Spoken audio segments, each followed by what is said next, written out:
Bonjour, on va vous présenter l'histoire du chocolat. Donc le chocolat a été créé par les Mayas entre 1100 et 1400 avant Jésus-Christ. Les Mayas ont associé le cacao au dieu, dont le dieu de la fertilité, et considéraient ça comme quelque chose de sacré. Tout d'abord, ils ont commencé par créer des boissons fermentées à l'aide de chocolat et de fèves de cacao, et qu'ils ont utilisées comme rituel. Pour créer cette boisson fermentée, ils ont utilisé des fèves de cacao qu'ils ont broyées. Ils ont rajouté de l'eau, de la farine de maïs et parfois de la vanille, du piment et du roux. Le cacao était considéré comme un produit d'échange à cette époque. Ils l'ont ensuite transmis aux Aztèques, qui sont donc en Amérique centrale au niveau du Mexique. Les Aztèques utilisaient le cacao pour lutter contre les maladies et la fatigue. Les rois et les notables ont créé, grâce au cacao, du mole poblano, qui est donc une sauce, et qui est donc la première recette salée avec le cacao. Et donc ils ont utilisé pour agrémenter leurs plats, comme leur viande.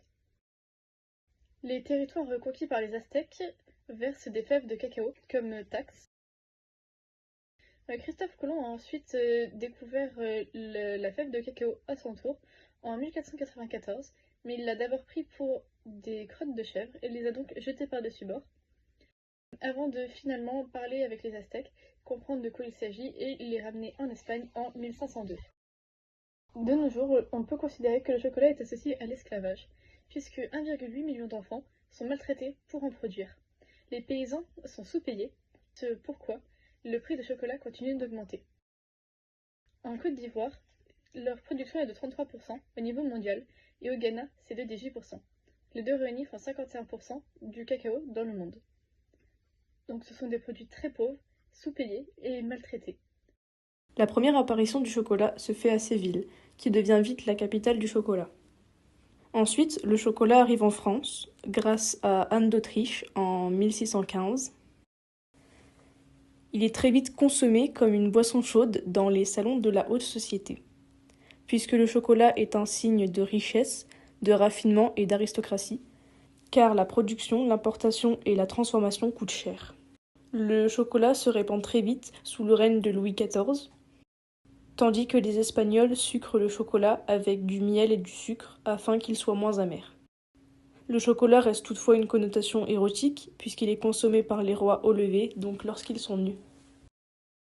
Alors on va parler de l'évolution des usines dans la fabrication du chocolat. Il faut savoir qu'à l'époque c'était plus rudimentaire à la main et aujourd'hui c'est plus par des machines, plus à la chaîne. À l'origine, pour certaines civilisations comme les Mayas ou les Aztèques, ils utilisaient principalement le cacao comme boisson amère. Ensuite, au XIXe siècle, avec la révolution industrielle, le chocolat a été modifié grâce à de nouvelles inventions et à la mécanisation. Donc les principaux changements sont qu'il y a de nouvelles usines qui apparaissent en Europe, comme Nestlé ou Lindt, ce qui rend le chocolat beaucoup plus accessible. Vers 1828, Konrad van Houten invente la presse à cacao, qui permet de séparer le beurre du cacao. En 1847, Joseph Fry crée la première tablette de chocolat solide. En 1879, Rudolf Lindt développe le conchage, un processus qui affine la texture du chocolat. Et ensuite, en 1875, Henri Nestlé et Daniel Peter créent le chocolat au lait en élargissant encore l'offre du marché. Aujourd'hui, la fabrication du chocolat est entièrement automatisée et suit les normes strictes pour assurer une qualité constante. Les usines à chocolat ont énormément changé, passant des petits ateliers artisanaux à des gigantesques complexes industriels. On a comme comparatif, avant c'était une production artisanale en faible quantité, aujourd'hui c'est une production de masse des millions de tonnes par an. Avant c'était du travail manuel, faible mécanisation, aujourd'hui c'est une automatisation avancée, robots et intelligence artificielle. Avant c'était la qualité variée selon les artisans, aujourd'hui il y a un contrôle de qualité strict avec des analyses scientifiques. Avant les matières premières étaient locales et limitées, et aujourd'hui, les importations de fèves de cacao sont mondiales. Avant, il y avait peu de diversité dans les produits. Aujourd'hui, il y a une variété énorme. On a le chocolat noir, le chocolat au lait, le chocolat blanc, le chocolat praliné, le chocolat bio et tant d'autres.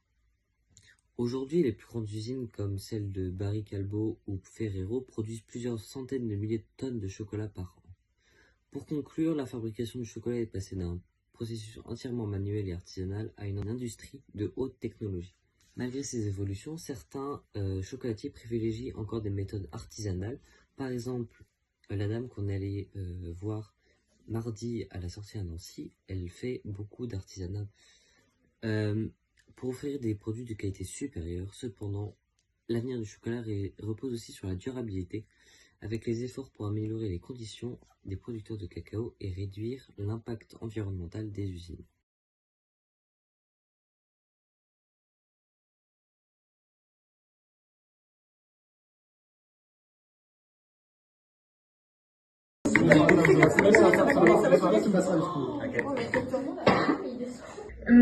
C'était un produit d'échange. Donc pour les échangements, j'ai pas le mot des échanges, tu vous feras mieux.